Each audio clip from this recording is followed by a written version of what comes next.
The first alarm in the Aegis Ashore Combat Information Center at Devaselu sounded at 0348 hours, and for the 90 seconds that followed, the duty crew ran through one of the most consequential classification sequences in NATO's recent history: a single contact. Terrain following, Mach 0.72. Emerging from below the radar horizon on a bearing from Russian-controlled territory in occupied Ukraine. Its flight profile, low altitude, pre-programmed waypoint routing through the Carpathian Valley system, was consistent with a KH-101 air-launched cruise missile. The KH-101 is not a fast weapon. Its operational advantage is not speed, but concealment. A radar cross-section that its designers claim is below 0.01 square meters. A terrain-following autopilot that threads it through geographic features that break radar line of sight, and an onboard electronic countermeasures suite that activates in the terminal phase to degrade fire control locks. None of that was the part that made the duty watch officer's throat tighten. The part that did was what appeared on the secondary display 8 seconds after the primary contact was classified. 41 additional low-speed contacts, clustered, irregular, emerging from the same general bearing on slightly divergent headings. Shaheds.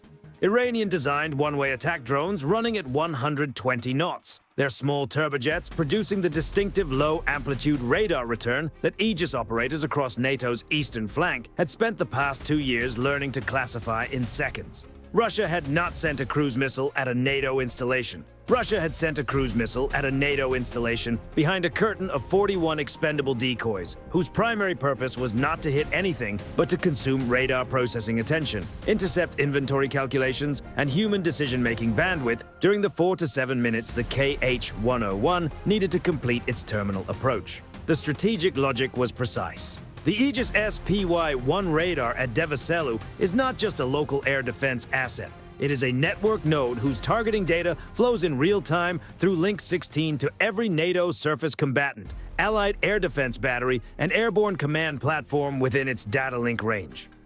If Russia could force that node to exhaust its SM-3 and SM-6 inventory against a Shahed swarm, or create enough electronic noise to degrade its fire control picture for the duration of the KH-101's terminal run, the immediate tactical result was a strike on a critical NATO installation. The secondary result, demonstrated vulnerability of Aegis Ashore to a combined saturation and deception attack, would reverberate through NATO planning processes for years. The system's response began before any human had issued a verbal order. The Aegis Baseline 10 combat system processed the full contact picture and executed its threat prioritization algorithm in 340 milliseconds, classifying the KH-101 as the primary threat and the Shahed swarm as secondary based on speed, radar cross-section refinement, and terminal trajectory analysis. The algorithm's output appeared on every display in the CIC simultaneously. 1 high-priority track, 41 lower-priority tracks, recommended engagement sequencing, and the intercept resource allocation that minimized SM inventory expenditure while maximizing kill probability across both threat categories. The EA-18G Growler that had been holding a combat air patrol station 60 nautical miles west received its tasking via data link at 0349 hours and 22 seconds, 12 seconds after the initial contact classification. The pilot banked toward the contact bearing and advanced the throttles to military power. The ALQ-99 jamming pods transitioning from standby to active collection as the aircraft accelerated. The ALQ-99 system's passive receivers were already building a library entry on the KH-101's onboard ECM suite, characterizing its emission frequency, jamming waveform structure, and the specific signal that its seeker head produced when it was attempting to suppress fire control radar illumination. The KH-101's ECM was designed to produce broadband noise across the SPY-1's operating frequencies, an emission saturation approach that attempts to raise the radar's noise floor above the threshold at which it can resolve the returning echo from the missile's own small radar cross-section. Against a radar that is operating on fixed frequencies, this can produce meaningful track degradation. Against a frequency-agile AESA system with sufficient processing margin to identify and null the jamming frequencies in real time, the approach is less effective. But the KH-101 designer's bet was not that the jamming would be invisible. It was that the combination of terrain masking, swarm distraction, and terminal jamming would create a window of fire control uncertainty long enough to matter. The Growler's response closed that window from the other direction. Rather than attempting to outpower the KH-101's ECM suite, a brute force approach that would work, but would also produce detectable emissions that the Russian command chain could collect and analyze. The ALQ-99's operator used the system's digital radio frequency memory to record the KH-101's own jamming waveform and retransmit it back at the missile's seeker head on the specific frequency the seeker used to confirm its own suppression coverage. The return signal told the missile's ECM logic that its jamming was functioning correctly while simultaneously introducing phase distortion that degraded the seeker's ability to update its own navigation solution. On the Devaselu display, the KH-101's trackline, which had been the steady, programmed arc of a terrain-following missile on a precise waypoint sequence, began to wander. Not dramatically, not the wild excursion of a system in complete failure, but with the subtle heading variation of a navigation computer receiving contradictory inputs and attempting to resolve them. The missile was losing its precision. The Shahed swarm was still inbound. Romanian Air Force F-16 SE from Fetest Air Base had been scrambling since the initial contact picture populated the Link 16 network, and the first pair arrived in the engagement area at 0353. The engagement geometry the Aegis system had computed for them was specific. Intercept vectors that placed the F-16S into firing solutions against the swarm's leading elements while keeping them clear of the KH-101 track and each other. The SPY-1 was, in effect, directing an air battle across two separate threat categories simultaneously, managing the airspace geometry in real time for both the intercept aircraft and the ground-based systems. The F-16's M61A 120mm Vulcan cannon is the correct weapon for a Shahed drone for a reason that has nothing to do with glamour. It costs approximately $30 per round to fire, and a 100-round burst at close range is reliably destructive against an airframe that costs $30,000. An SM-6 against a Shahed is a $4.1 million round expended against a $30,000 target. A cost-exchange ratio that, if repeated across 41 contacts, would rapidly exhaust the site's most capable interceptor inventory in exchange for destroying targets that the F-16S could handle for the equivalent of a fighter patrol's fuel bill. The Aegis system's prioritization had preserved its SM inventory for the contact that warranted it. The Romanian pilots cleared 37 of the 41 Shahed contacts in the following 4 minutes. 2 turned back on their own, a navigation failure mode that some Shaheds exhibit when their GPS signal is degraded by the electronic warfare environment the Growler's activity had created in the operational area. 2 more impacted open terrain east of the engagement zone, their guidance degraded by the same signal environment. The KH-101 was the problem that remained. The terrain the missile was threading used the river valleys of the southern Carpathian system, a geographic feature that breaks line of sight from ground-based radar at regular intervals as the missile alternates between valley floors and ridge crossings. The SPY-1's track on the contact was intermittent in the terminal phase. Solid contact on ridge approaches, lost contact in valley segments, reacquired on the next ridge. The fire control solution the system needed to launch a surface-based interceptor required a stable track through at least one valley-to-ridge transition. The terrain masking was specifically preventing that stability. The Romanian Air Force F-35A that had been holding at 28,000 feet on the operation's outer patrol track received a tasking update on its data link at 0356. The electro-optical targeting system on the F-35A is a forward-looking infrared sensor whose line-of-sight geometry from high altitude is not constrained by terrain the way a ground-based radar's is. The valley floors that were breaking the Spy-1's radar horizon were fully visible from above.